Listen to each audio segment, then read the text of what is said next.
June 7th, 2025. Well, in the past couple of days, we've been treated to this Donald Trump versus Elon Musk fracas, which is a very, I think, unfortunate situation, very disturbing in a lot of ways. And, and so, anyhow, essentially, we all, I think, generally know the basics of it already, so I don't need to go too much on that. That effectively, apparently, after Elon Musk left the White House because of his 130 days were up as a special government employee on the Doge effort. For some reason, he went on this wild rampage of attacking the what Trump refers to as the Big Beautiful Bill, the Big Reconciliation Act that contains essentially his agenda that he campaigned on, as good as you could get it through the House of Representatives. It's now being debated, of course, in the Senate. And a lot of people are posturing how they don't like this or that about it in the Senate, and we'll discuss that a little bit later. But essentially, that's what happened, and is basic. I guess what really triggered this, at least from one point of view, maybe not the underlying root cause, as they say, but the actual trigger apparently was the Congressional Budget Office's release of the projected increase in the deficit over a 10-year period of about $2.4 trillion. And I guess above what it would be in their estimate of the baseline in which the bill wasn't approved, although that still has to make certain assumptions about the ongoing spending. I guess at the levels that we've had in the last year of the Biden administration, I guess projected with inflation or something like that. But the point is, they have their own methodology of doing this, which is kind of a canned scenario, which isn't necessarily what would really happen in reality, of course. Uh, a lot of things aren't taken into account, and a lot of things are just flat out unpredictable. So, like Elon Musk going off and directly attacking Trump and accusing him of ultimately of being a pedophile, effectively, by saying he's on the Epstein list. I guess that's what that's supposed to mean. Which is a ludicrous charge, but because obviously, if anything like that was true about Trump that was in the file, I'm sure the Biden administration would have used it rather than all the hokey charges they came up with, right? So obviously not true. So anyhow, that spat is then led to Trump making retaliatory threats and so forth. And now I think that probably Elon has woke up and realized, oh, what did I do, huh? I mean, Trump is not necessarily the best person to go off and do something like that against. He can get pretty vindictive about things a lot less than this. So, but nevertheless, that's kind of the way it is, and so I guess I'll have to make a few comments about the substance of this whole thing. Um, like I said, when you really get down to it, what's causing the issue apparently is the tax cuts themselves that are in the bill. I mean, which mainly in bulk, the primary aspect of those are simply the continuation of the current tax rates, which would otherwise expire at the end of the year and would revert to those we had at the end of 2017. I took a personal look at what that would do in my case, and it would probably increase my taxes a bit. I'm thinking somewhere on the order of maybe 20% range over what it was in last year, something like that. Um, the only saving grace is, of course, that the earlier rates were inflation adjusted for the most part. And of course, we've had about 27, 28% inflation since then, but which will move the brackets up. But you will see 22% bracket becomes a 25% bracket and things like that and so forth as you go up. And of course, the top bracket will go up to 39.6% from 37. I doubt many of you will be in that bracket. But if you are, of course, your SALT deductions will come back, so you can deduct your state and local taxes. And in a state with an average of 6% income tax rate for the very wealthy, that would basically be about a break even. But if you're in a state with no income tax, that would hurt a bit, and one with a higher one that might benefit. those New Yorkers and Californians, that are wealthy in the millionaire class. So anyway, so that's that's the kind of thing we're talking about. And the real question, I guess, is, well, is he really, is he really opposed to the tax cut? Because that's the main thing there. This is not really a pork omnibus bill. That this has got a variety of things in it, but it's not that. So, at any rate, if you like these videos, please give me a like, subscribe, click the bell for notifications. You can also, if you're on Rumble, follow me there. The address is in the description below. So, yeah. So that's kind of the size of it. I think this is a completely irrational outburst on Elon Musk's part. We, you know, some people think he was upset because Trump was relating to because Trump, of course, thinks the way Trump would think. Obviously, he thinks it's because of the EV credit being removed, which Elon denies. Some people in the space community think it may be over withdrawing Isaacson's appointment to be the NASA director, and that might even be it, actually, because Elon Musk knew all these things that are in the bill. They were all shouted out in all the campaign rallies with Trump that he attended. I mean, if he was listening to what was being said, all that other stuff was there. Continuing the current tax rates. Maybe he just didn't know what the CBO projection would be. I don't know. He couldn't guess that was going to be an upper in a static model, that is. And of course, the real issue is, well, what if you did let the rates all go up that much? That would probably throw the economy into a recession right there. Maybe the Fed would then scurry to reduce interest rates quickly in that case. I don't know, but I mean, it would be really bad for the economy and in that sense. And there's always a trade-off, of course, of the idea of taxing at a certain level to balance the budget rather than growing your way out of it. And of course, the Trump policy is to grow his way out of it. Again, there's no way that Elon Musk could have missed that. So I'm not sure what actually caused him to snap and lose his mind for a day, because but hopefully this can be patched over. Apparently, at this point, Trump is not quite ready to patch it over yet.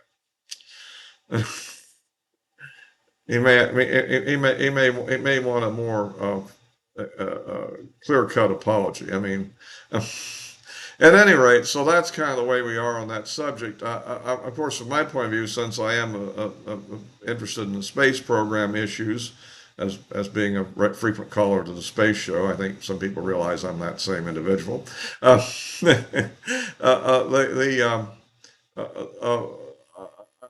course, the Elon Musk efforts are fairly critical. I mean, right now, our U.S. domestic way to get to the space station is through his Dragon capsules, which he briefly thought about canceling until he realized that Trump could hit him with the Defense Production Act if he tried to do it. So, not such a smart thing to say, right? And and of course, we have a lot of great hopes for the future with this so-called Starship heavy lift combo, this two-stage super rocket, which is being developed and having its problems, but I predict it will eventually be worked out probably. I'm a little more pessimistic than a lot of people are, but I still think by 2030 it should be early 2030, maybe into 29, but might be in a position to replace the SLS for some major purposes. Although there are some issues there too, and there are some issues with it as well, but we don't have to get into the technical issues on that subject. Listen to Space Show, and you'll pick up some of that, I'm sure. So anyhow, the idea of having our base space developer fall out of favor of the president isn't very good. Now, on the other hand, this may bode well for SLS. I don't know. I mean, who knows who the new appointee will be? I mean, I think that at the anti-SLS Space Launch System people were maybe being pretty dominant there with with Isaacson and all. And although apparently he was able to talk his way through the Senate hearings pretty well, it's always possible that what the people were thinking behind the scenes and what they said in the hearing might not be the same thing. I'm not sure whether Trump did this as a vindictive action or whether he did it because people in the Senate were telling him, you're going to have some trouble with us here unless you do this, you know. I know people on the space show that did the latest episode from the Friday noon episode didn't really agree with that viewpoint. I'm not so sure, but at any rate, this doesn't bode well for what we're doing in space, and of course that's a whole other complex subject. I don't want to get too far into detail here. This is about the battle. The idea that it is a pretty big blow if Elon becomes totally alienated and pulls his support from the Republican Party or tries some foolhardy attempt to start a third party, which the good news there is since he's not a U.S. citizen, he can't run himself. And I'm questioning who his avatar will be in this third party, and can he find a credible one that will really be worth anything? But then again, will it be? It's hard to know. It could be the kind of party that would elect Democrats, because if it's really focused on deficit reduction, we all remember Ross Perot, don't we? Don't we remember he got on Larry King and he said, I have a plan here and all that good stuff. And then all it did is put Clinton in office. It didn't do any. Ironically enough, that 2 years later, the Republicans won the House under Newt Gingrich and really did do some things to actually hold down the deficit spending. But I think it was a coincidental development, not the direct result of it. But maybe he set the tone for it. But at any rate, I think the bill is a must pass for the Republicans, or else they're going to be totally out as bad as if there's a third party. For Trump, I would suggest, okay, back off on this thing and see if you can make up with him, because he's a major donor and we need the money. And you know, I think what Elon said about Trump is he comes off looking far more embarrassed by what he said than any damage it really did to Trump. Uh, so, and I think he needs to kind of see if he can apologize here and get things fixed up. But they may have to stew for a while as this thing goes. So anyhow, that's kind of what I think about that subject. But it's not good for us to have this conflict going. And on another subject, to follow up on my last video, which not enough people watched, by the way, in my opinion, where I was talking about the situation about what was going on in the Russia-Ukraine war, or special military operation for those on the other side, or whatever. But at any rate, it looks like that the Russians have made good on a retaliation for the sneak attack on their strategic bombers. Everybody's still disagreeing with me that the bombers had to be left out in the open, but all my studies says that's really not the case, but whatever. I think but at any rate, they were in the open, and I guess we're looking at something like 13 of them were destroyed, or maybe 10 to 11, and several others were damaged and seriously enough that they're out of action, but perhaps could be repaired. Certainly, a couple of them I saw were completely destroyed. I mean, so one of the satellite pictures. But the point I'm saying is that this has just led to a massive counterstrike on Kyiv by the Russians, and I saw somebody had a video of an engagement between a Patriot system and a Iskander. The Patriot system launched 4 interceptors, and then the Iskander came in and kaboom. And it looked like it was probably going after the Patriot system. So bye-bye, Patriot system. They claimed they shot down all the Iskanders, but that's not what the video said. And I think that the question is, the only thing I can see that makes any sense about this is that they're hoping that they'll get sympathy out of the payback that they provoked, and that somehow that will increase the likelihood of some more sanctions on Russia that are being talked about actually happening. On the other hand, we're also negotiating with the Chinese, who probably won't like that, to be hit with these secondary sanctions. So we'll see how that plays out. But I think that this was a foolhardy thing to do, and it also has kind of alerted us domestically to the risk we might face if, say, the Chinese were to try something like this on some of our strategic bomber bases or other facilities. In other words, why are they buying farmland right next to Grand Forks, for example?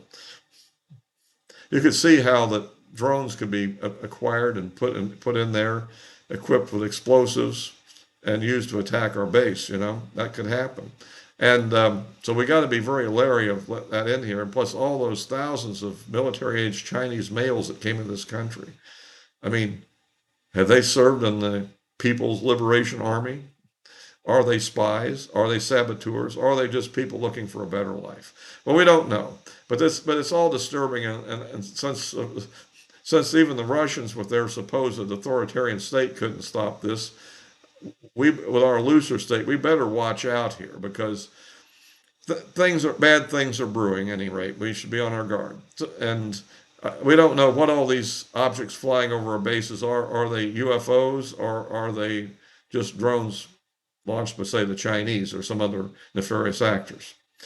That will have to be determined. So anyway, I'll wrap this up for now. My social media accounts addresses are in the description below, and I'll be posting this on YouTube and Rumble as always. Until next time.